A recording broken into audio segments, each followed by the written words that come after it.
ótimo. Não, é livre. Ah, tá. Uma coisa descontraída, leve. Eu amei esse look, inclusive, amei esse tênis, tá bem empreendedora. Ainda bem que eu vim bem aluna. Finge que eu tava fazendo aula, Gente, eu tô aqui com a Daniela Barreto, ela que é a proprietária do estúdio onde eu faço pilates. Quem me segue no Instagram já viu, sempre coloco alguns vídeos ali. Dani, obrigada por topar participar. Nada.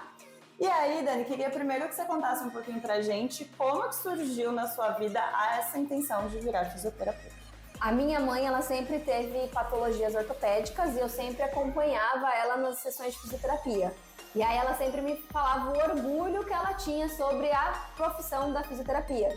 E aí foi incentivo dela. Ela foi falando.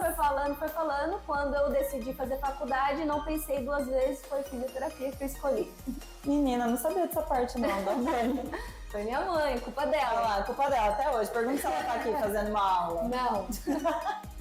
E aí, da fisioterapia, a gente sabe que tem várias etapas, né? Como que foi esse seu processo? Fazer estágio? Como que funciona? Fiz estágio na época da faculdade e aí eu me formei e aí é muito difícil você conseguir um emprego na área da fisioterapia depois de formada, porque você não tem experiência e não pode trabalhar durante a faculdade. E aí a opção foi fazer o curso de Pilates, né? Porque eu poderia arrumar um emprego um pouco mais de facilidade. Só que eu me apaixonei pelo Pilates, eu vi que também era uma opção de reabilitação e tô nessa até hoje por um acaso da vida. Muito bom. E que ano é isso, mais ou menos? 2012. 2012. E como que foi esse processo, né? Beleza, você foi pro Pilates, mas até chegar nessa veia empreendedora e abrir o seu estúdio mesmo. A veia empreendedora também é culpa do meu pai. Meu pai, ele sempre teve empresa e aí eu sempre admirei quem tinha empresa, né? Eu ficava olhando as pessoas falando sobre funcionários, sobre empresa e eu falava, quando eu crescer, eu não cresci, eu vou ter uma empresa. Eu só não sabia do que eu ia ter a empresa.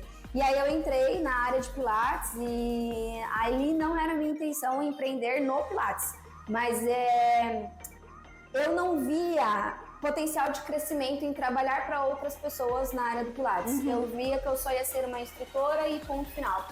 E eu já estava buscando por crescimento e as pessoas que eu trabalhava não me cobravam sobre isso. Eu falei, agora é o momento de eu sair e montar meu negócio para mostrar quem eu sou pro mundo e o que eu quero oferecer pro mundo. Foi aí que eu comecei a empreender na área do Pilates. E como foi esse processo? Porque a gente sabe bem desafiador, não foi fácil. Eu fiz tudo por conta minha mesmo, foi tudo no devagar, do jeito que dava, né? Hoje eu tô aonde eu nem imaginei onde eu estaria, mas foi muito de Deus tudo isso e foi bem desafiador. Quem começa a empreender sozinha ainda é desafiador. E já tem quantos anos? 7 anos. 7 anos. O que você listaria assim de mais tenso nos primeiros anos? Captar aluno, espaço, tudo? Lidar com o cliente, né? Porque principalmente na faculdade de fisioterapia a gente não aprende a lidar com as pessoas, né? A gente lida com muitas personalidades, muitas culturas, muitas formas das pessoas verem o mundo. E aí quando a gente vai colocar isso numa empresa, a gente precisa meio que ser um camaleão, né? Com cada pessoa lidar de uma forma e não levar isso pro pessoal. A gente tem que entender que isso é uma questão profissional e lidar mais com a razão. E a gente que é mulher, é difícil não levar pro pessoal. Então a minha dificuldade foi essa, não levar certas coisas pro pessoal, aprender a lidar com muitas personalidades e aprender a receber também nãos, né? Eu tinha muita dificuldade de receber nãos quando o cliente não compra, ou quando o cliente desiste, ou quando ele realmente não te quer. E não é sobre ele não me querer, é sobre o não ser o momento dele. Então esses foram os meus desafios. E aí hoje, né, com esse crescimento, são 7 anos, você tem também as funcionárias, né? Como que foi essa chavinha? Porque você tem que treinar todo mundo para seguir o seu padrão criado, né? Sim. Quando eu abri minha empresa, minha intenção não era ter equipe, né? Minha intenção era só oferecer o meu trabalho. Só que como houve uma procura muito grande, eu precisei abrir equipe, só que quando eu abri a equipe eu sabia que eu precisava mostrar o meu diferencial e fazer com que elas reverberassem o meu trabalho através delas, né? Hoje eu falo para elas, vocês estão aqui para ser os meus braços nessa empresa, vocês não estão aqui para ser o braço de vocês. Então, quando eu decidi ter equipe, eu treinei elas não só tecnicamente, mas também mentalmente, para que elas transmitissem os valores e os princípios e as políticas da empresa, né, no atendimento, e também a técnica que eu aprendi através de muitos cursos e muitos estudos. Então, não foi fácil, não é fácil até hoje, porque também são muitas personalidades, mas a gente treina constantemente e constantemente está conversando uma com a outra. E aí agora você também tem a questão mãe. Sim. Nesse seu lado, além de empreendedora, mãe, esposa, tudo junto e misturado. Como que você coordena essa vida, pelo amor de Deus? Ai, olha, escolhendo o prato que eu vou equilibrar a cada dia, né? Tem dia que o prato da mãe, ele ganha do prato da empresa, tem dia que o prato da esposa ganha do prato do filho e da empresa. A gente dá uma surtadinha sozinha no chuveiro, mas a gente vai pensando que a gente não dá conta de tudo, não consegue fazer tudo de forma perfeita mais, mas que a gente tenta fazer o nosso melhor em tudo, porque não é fácil. Eu imagino. E assim, eu venho do universo da dança, que lá atrás, eu sempre falo, se eu tivesse feito Pilates lá atrás, teria me ajudado e muito, não teria sofrido tanto, mas era uma coisa, quando a gente era pequena, não via se falar tanto, né, de Pilates. Sim, não. E tem o outro lado, que é o universo da musculação. E toda vez que eu falo Pilates, o povo olha e fala: é só alongamento. É só alongamento. Como? Explica para o pessoal, né? Para desmistificar tudo isso. Porque não é só alongamento, viu, pessoal, queridos? Pilates, ele é uma técnica de condicionamento físico, então sim, tem exercícios de força, exercícios de resistência, tem a parte do alongamento até, mas ele não é só exercício de alongamento. Foi colocado isso de forma cultural na cabeça das pessoas, porque quando o Pilates veio para o Brasil, a maioria das pessoas que praticavam o Pilates eram idosos, né?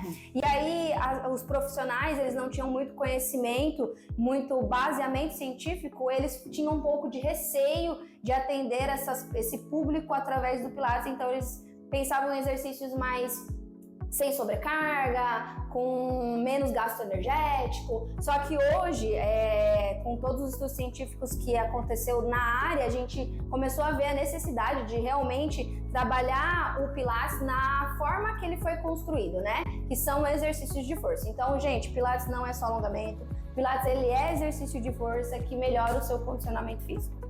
Melhora e muito. Tem um exemplo clássico na minha casa, né? Porque eu procurei a Dani muito por conta da minha mãe e entrei aqui na onda. Mas a minha mãe tem 3 hérnias de disco e vivia travando. Hoje em dia Não trava. Não trava? Não. E a bichinha faz 3 vezes por semana, entendeu? E aí, se ela falta. Ela fica triste. Ela fica chateadíssima comigo quando tem que viajar e ela fica desesperada. E aí, aqui no canal, a gente tem, né, a questão de filmes e séries. Então, queria saber de você aí, de curiosidade. Vamos ver seu top 5 ou seu top 3 de filmes e séries que você indicaria pra galera. Filme, eu não lembro o nome agora, nenhum na minha cabeça, mas assim, como a minha vida ela é muito agitada e estressante, quando eu sento pra assistir um filme, eu quero assistir algo que eu não possa pensar muito. Então eu adoro uma comédia romântica.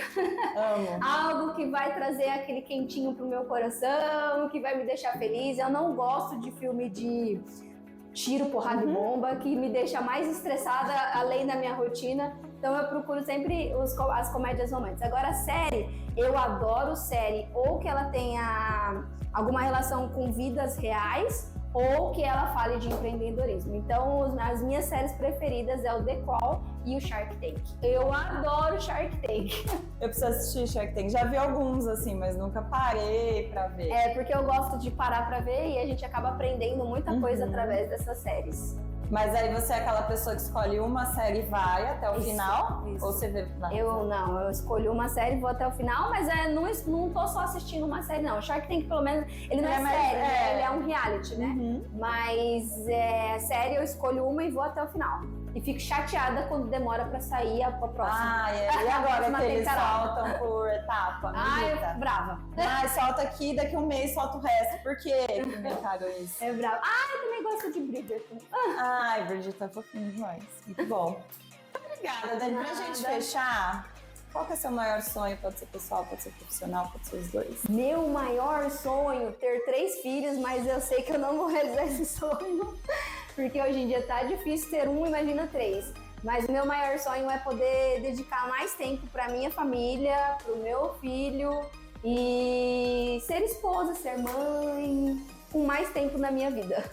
Arrasou. Obrigada. E Nada. quem tá aqui em Osasco, vou deixar aqui certinho os arrobas, o endereço para vocês visitarem aqui o estúdio também. Quem sabe a gente se encontra aqui em alguma Isso, aula. vem aí, galera. Obrigada.